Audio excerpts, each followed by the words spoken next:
3 left. Myers has it. He blows right by. Gets to the three-point line. Gives it off to Miguel Arnold. Rises and fires. Miguel!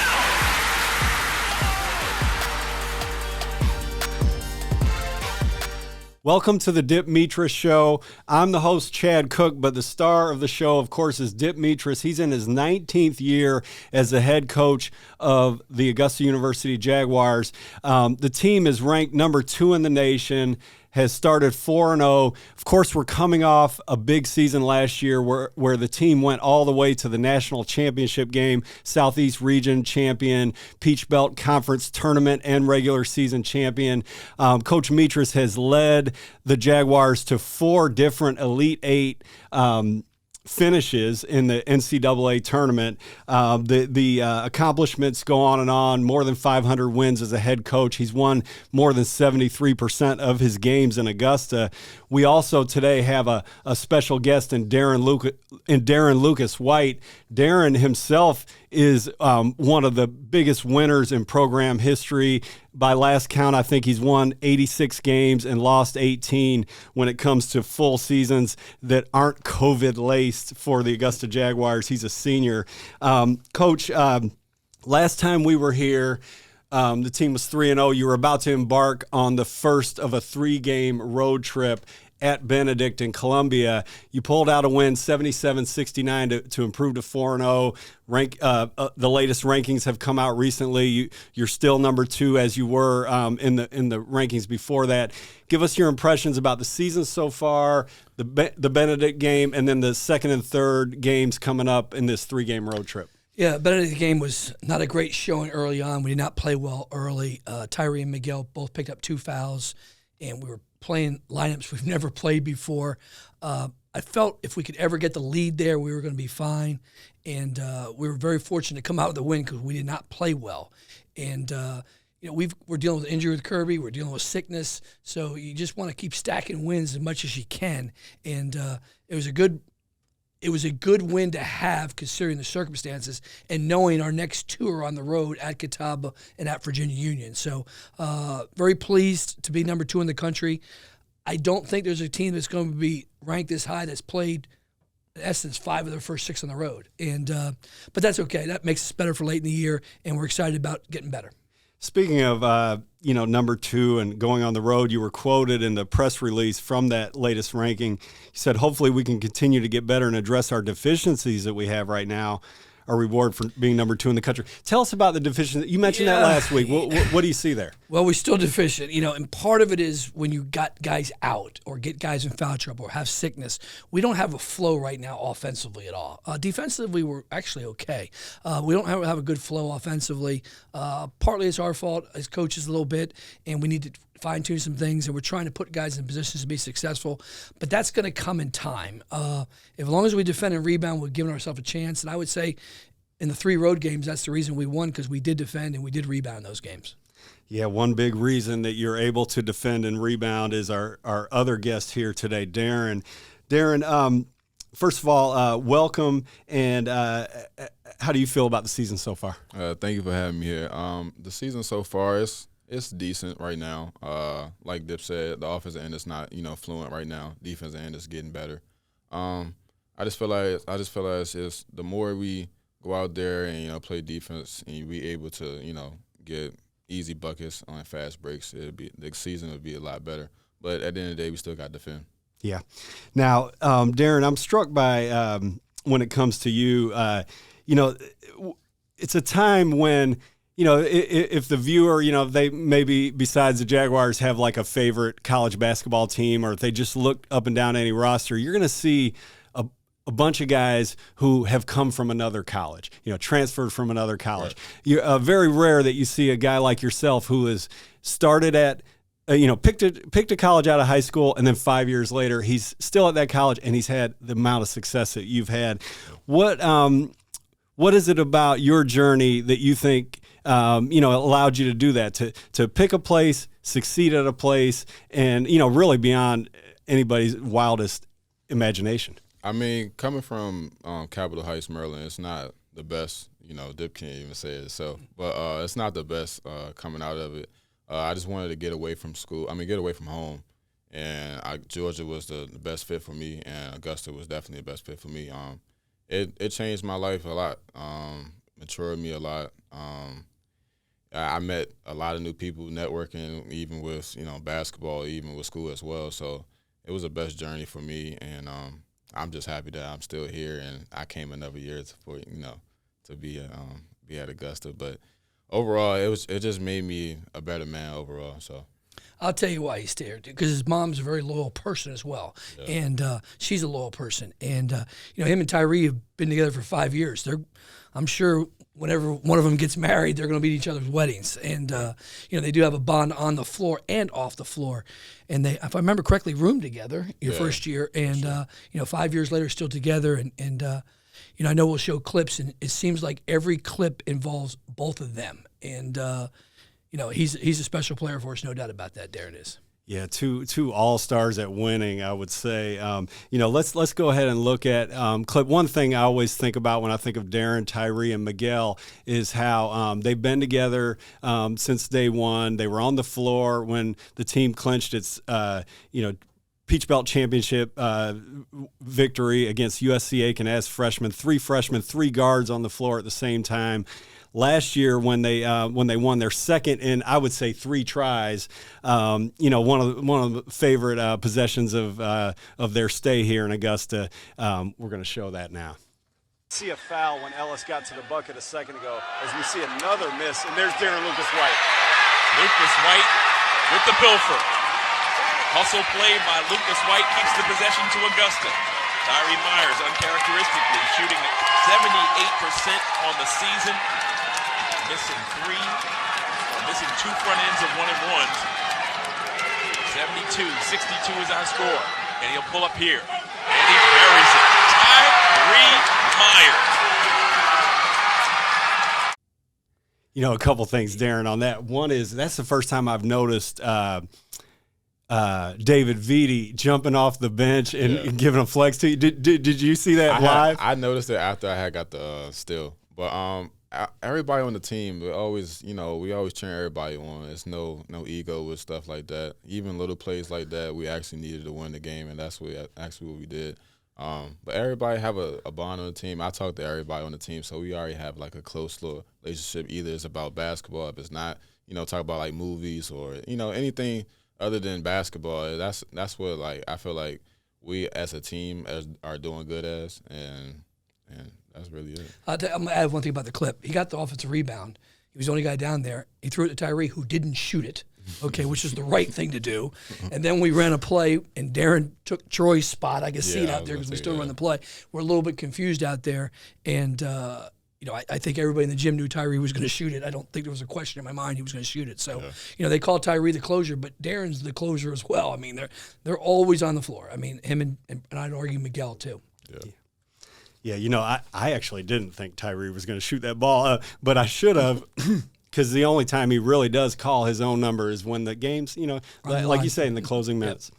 Yeah. Now, speaking of winning basketball, like the play we saw there, just, and I feel like, okay, so you guys were, 33-4 last year, school record in victories. You're 4-0 to start this year. We talked about how Darren's 86-18 in his 3+ full seasons with the Jaguars. So a lot of wins, and I bet you we could go into every single win and identify some plays like what happened in your most recent win, to your point, about with these two guys, and then it's kind of infectious. You'll see Dimitri Gardner doing kind of following their lead, Tyshawn Crawford as well. So let's check that out and then get one more impression from you on that, Coach. Big, made a run, but ran out of time. Well, similarly, as we say with the women's team, this Tiger team, they have shooters. So anything with Jaquez Kirby, who's injured during practice on Thursday. Miguel Arnold trying to pick up the slack, and there's a follow-up inside by Lucas-White, picked up by Gardner. Don't need the shot, but Gardner will put it up anyway and score it, and a foul. Smith with the shot clock at 9. Darren Lucas-White called for the charge. I mean, so 3 ball, no good. There's a Lucas-White highlight right there. Flying. transfer from Georgia Southern, and there's a rejection, the one a game that he normally. So they missed that one. That was a charge, right? Yeah, it was a charge. Yeah. But, I mean, They missed that call. Yeah, they missed that call. But I asked the ref, but he said I leaned into him. But I mean, I get one of those like every game, so it's fine. Yeah. The funny thing is, all these highlights don't involve really him shooting. Okay, he just makes plays, and he knows he's within 4 points of 1,000 points. Hopefully, he'll get it tomorrow or Wednesday when we play against Catawba. And he's the last one of the guys to get it, but he's also sacrificed his game. And, he's a great teammate. He literally knows all the plays. We've played him as a backup point guard. He's played the 4, in games. But he just makes winning plays all the time, him and Tyree, and just smart basketball players that kind of just understand the game, which is very underrated characteristic these days. On that first clip, Tyree goes to the ground, causes a jump ball. You go to the ground on that charge that was called a block. Guys are always on top of you, helping you up. It's kind of like almost like a dunk when you make a play like that. It picks everybody up, right? Right. Yeah, of course. I mean, you go out there, they always say whoever on the floor first, get the ball basically in practice, in the games as well. So. We just always have that competitive mindset, me and Tyree, even everybody on the team. It's just it's like a mentality of like you can't be scored on. Like that's just how we're supposed to be, everybody. And we just go out there and just feel off that, and then we just execute. So that's the main thing about us. Yeah, in a Fayetteville game, even that game, he really is elevating to get some rebounds that technically Kirby usually gets. Yeah. So when we get Kirby back, we'll have 2 guys jumping up there and get rebounds because he is going up and securing some big rebounds for us late in the game. And Darren's a guard. So he's up there and big offensive rebound, big defensive rebound, and just doing whatever it takes to win games. And I remember I guess maybe the COVID year, hit a big 3 in the corner against Georgia College to win the last game we had everybody together.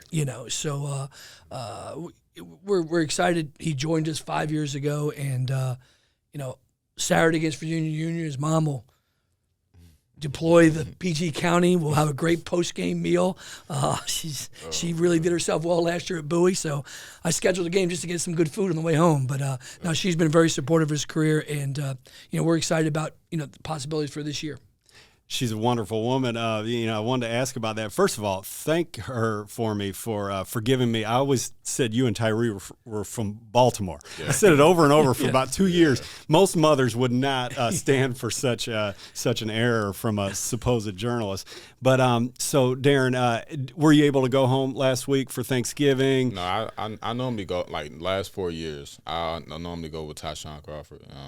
Go to Griffin, Georgia. I've been going the last 4 years. It's a great opportunity, at least having another family, open arms, stuff like that. So I'm just happy that I'm still able to, have that type of bond with other family members. That's why I said I meet, new people, have new connections and stuff like that, and I'm always family everywhere I go. So that's the one thing about me. But I had went with Tyshawn Crawford. Yeah, neat. And so has your mom, was she able to maybe come to the Barton? What? Yes. Not Barton, but she was at Barton Maliv. Yes, she was. Yeah. She's been doing that the last couple of years. Yeah. Just because I live 8 hours away, so it's like she don't really get that opportunity to see every game like in high school and stuff like that. But she started to come to some home games whenever she get the time because she be working and stuff like that. So. Don't you remember the first time she surprised you? Yeah. She tried. His mom's I remember that. Yes. Yeah. She called me. So I'm going to surprise Darren. Yeah, she's into little tricks like that. I would think. Yes, she do that. But I mean, now I know her tricks now, so you don't really have to worry about that. Yes. But yeah, overall, it was. But I can tell you this, Chad. His mom, Tyree's mom, and Miguel's family is very appreciative of what we've done with the broadcasting for the games because I know they log in and watch every game, and Miguel's parents obviously don't speak English, so it's a little bit different. Maybe we need to get one of those Spanish channels for them. I don't know. So. Some translation. Yeah, that'd be good. Yep.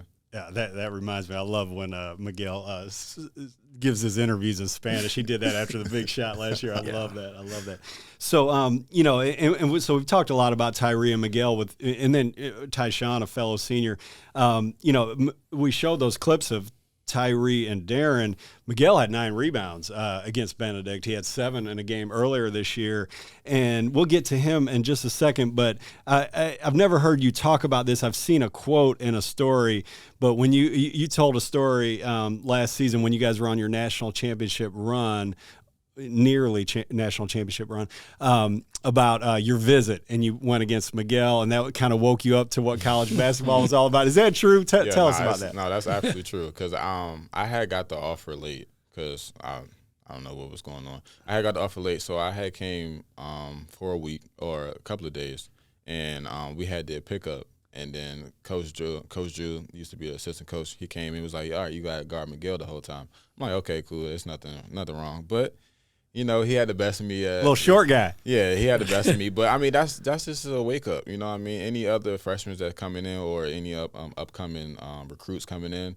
they have to guard Miguel or they have to guard any upperclassmen, you know what I mean? So it just give you, like a fire or just like a humble experience, you know what I mean? So that's what just happened. And then, I mean, it's okay now. So well, I do. Teammates. Yeah, I do. To go back, I went to see somebody else the day I saw Darren play, and there's not the Coalfield House Xfinity Center. Okay, it's where Maryland plays, and I remember I set up all state championship, state game, right? semifinal. I think State it was. semifinal, Yeah, state semifinal, and I went to see him play, and I sat up all the way in the top of the bleachers, and I said, "Hey, this guy's pretty good." That's basically. I mean, I was way up top because I got twisted around going into the building. I kind of snuck in the back door, to be honest with you. Yeah. And I said, man, this is the type of guy, and his team won, and went to a little single-A school. I kind of kid him all the time. He was arguably the second biggest guy in his high school team. You always say he played center. Is that true? A little, yeah, I did a little bit. Because, yes. like, I mean, our tallest player was probably like 6'2". Yeah. Yes. So, I mean, I didn't really go to no big school. So, like, right. It was a 1A school. It's different from Georgia. Like, Maryland 1A school is like, the population and stuff like that. But yeah, it was my tallest player was like 6'2". So yes. Yeah. I mentioned that to my son, and he said, "Well, he probably guarded the biggest man. No. He knows basketball." No. I'm sure you had the ball in your hand on the perimeter a little bit. I was always a point guard, but yes. defense end I was playing 4. Yeah. But yes. Offensive end, point guard. But I mean, that's just I don't know. It's just a grit that back at home. It's just I don't know.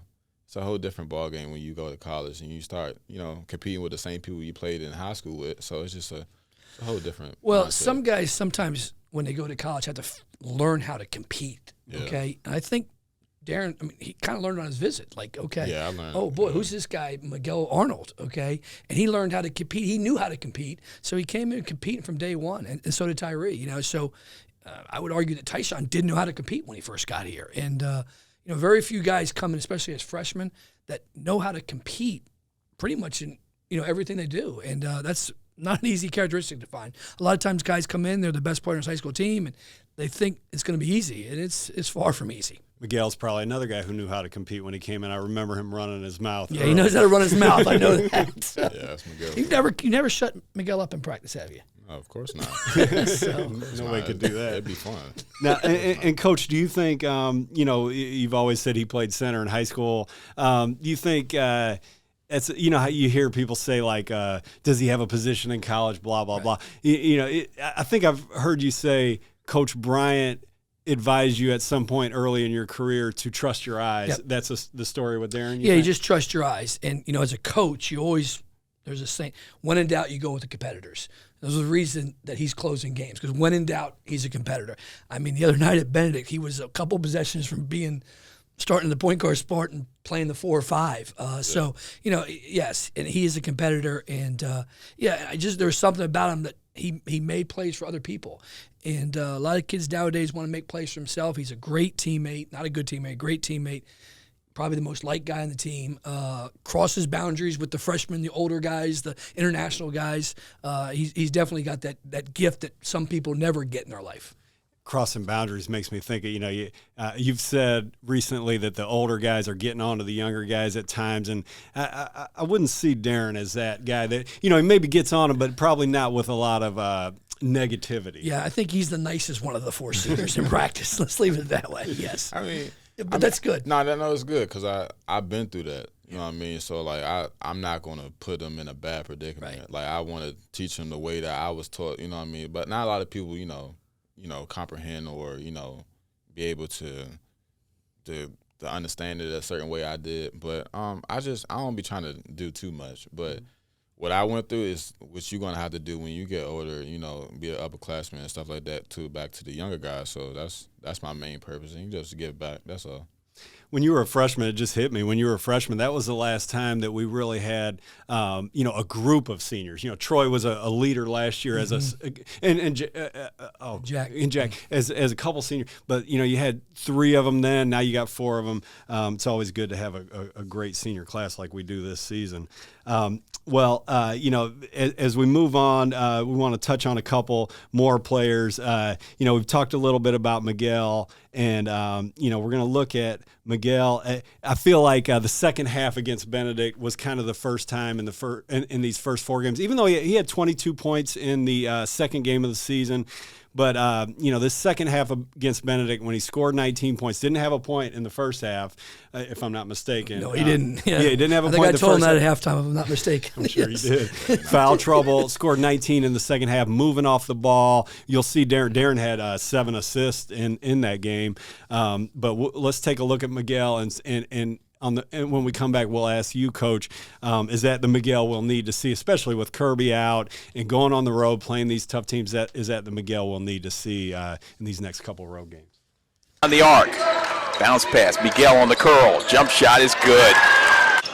On the wing, Vidi available to shoot a 3, and Miguel instead fires hand flush. I can do better. Miguel rises and fires. This game might get interesting. The Tiger, they've got big hearts. And there's Miguel again. On the wing, Miguel, fall back. As you said, he is looking. Yeah, he got it going. Okay, he was really good in the preseason. He did not shoot it well opening weekend. Did not shoot it well. That's Miguel we're used to. And uncharacteristically, he's taken a couple bad shots, okay? And he knows it. He's like, Coach, that's a bad shot. I've got to give him a little bit of rope because he is one of our better shooters. And, I noticed one game he was, hesitating. I'm like, why are you hesitating? Everybody in the gym wants you to shoot it. So hopefully that's Miguel we're going to keep getting. He's been sick, so he's missed a couple practices. But I think Miguel is back. When he took the one off of the floppy action or one in the corner, probably not a great shot, but that's the Miguel we want to see, no question. Yeah.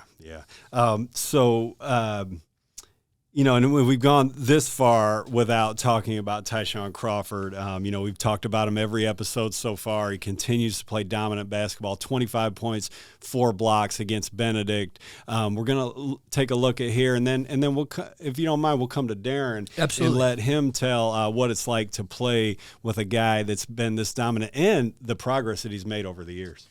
Or the lost only in the finals. Tyshawn Crawford nearly tears down the rim. In favor of the Tigers in the first half, as there's Tyshawn Crawford. Their advantage to get back in, as we looked at all the other stats, were pretty much even. Tyshawn Crawford, percent for the contest, 40% in the second half for Benedict. As there's 30, so not a whole lot of turkey for me. But a lot of great basketball as Tyshawn Crawford with a rare. Tyshawn Crawford over the top. Can he gather? He can for the reverse. 23. Tell us about your buddy. Your Thanksgiving mate. Yeah, that's my guy right there. It's just his energy just feed off on us all the time. Just having a big target like that, just to give him the ball and be able to score.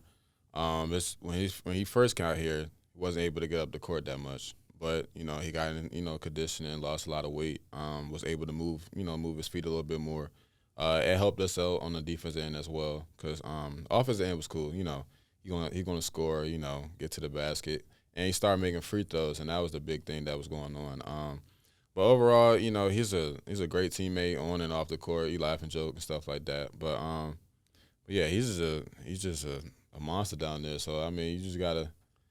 You gotta let him eat. So, have you ever seen him go off 1 foot? He did that in the highlight. I've been seeing it in practice. I see it in practice way more than in the games. But he get comfortable.